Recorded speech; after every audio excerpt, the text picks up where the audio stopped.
Hey everyone, I wanted to talk about a question that I don't know I've ever phrased quite this way.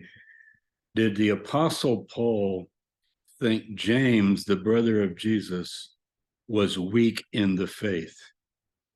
It's kind of an interesting question to ask. And I'm talking about James, the brother of Jesus, who succeeded Jesus in leadership of the Jesus movement. So you had John the Baptist, Jesus, and then James. Peter and John seem to be his right and left hand men, so to speak, according to Paul in Galatians 1. But James is clearly the pillar. You go to the Vatican today, boy, that has switched. You've got, as you walk up those grand steps, you got Jesus and the 12 apostles up at the top of the building. And then you've got over on the right, Paul, and over on the left, Peter. And you wonder, well, where's the brother of Jesus who is actually in charge of the movement? He's been completely removed from the story.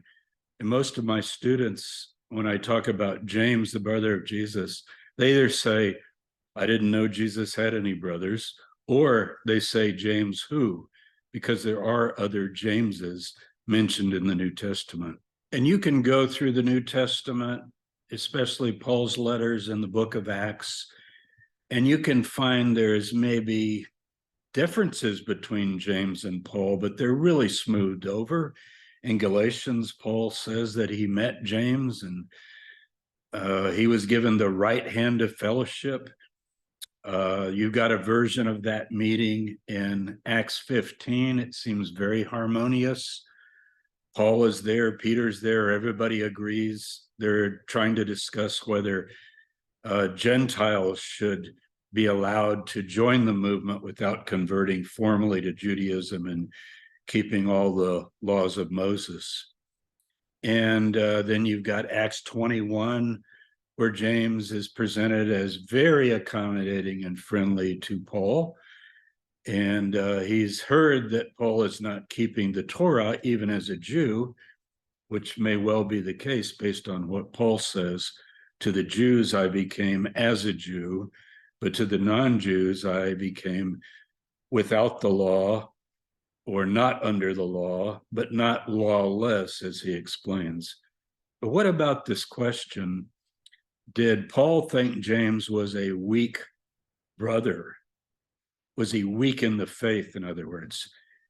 And in Romans 14, it's a very simple point. Paul is talking about vegetarianism and a number of other related subjects. And, you know, in Paul's letters, he sometimes talks about a person who's weak in the faith and how you should accommodate them.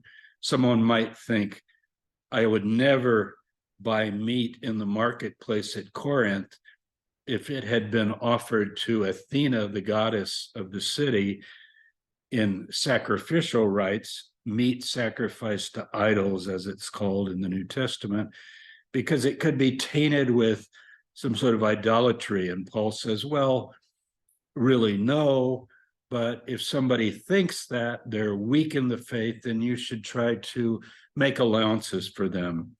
I guess he's really saying, you know, go buy it, but don't let them see you. Or if you're invited to dinner and somebody serves this meat and you think you shouldn't eat it, don't worry about it. Don't object. Just go ahead and eat it because you don't want to offend people. The whole idea is to get along with all the diverse views that are going around.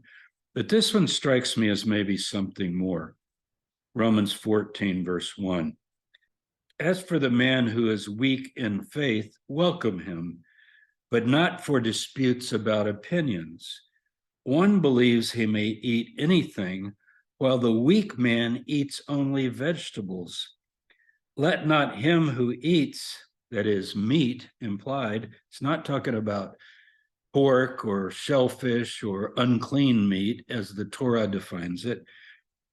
Let not him who eats, meaning more than vegetables, despise him who abstains, and let not him who abstains pass judgment on him who eats, for God has welcomed him. Now, on the one hand, you could say, well, that's a really accommodating view. You have many diverse views about diet, about health, about religious customs and practices and traditions. And Paul is just saying, let them get along. But notice how it begins. As for the man who is weak in faith, so he's defining James, who is vegetarian, based on all of our records. And that would include Eusebius, who preserves for us this very early source of Hegesippus, who is a Christian, actually a church father, who's very close to the Holy Land and all the ancient traditions, one of our best sources that we have for Judeo-Christianity.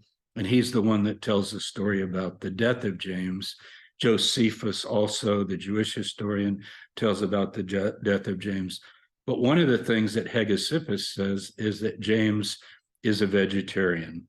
And he presents it as a very spiritual trait, kind of like going back to Eden, where only the green herb and the fruit of the tree is given for food, and only after the flood is blood allowed to be shed, or the Daniel diet, as some people refer to it, in Daniel 1, where someone wants to draw very close to God and they eat only vegetables.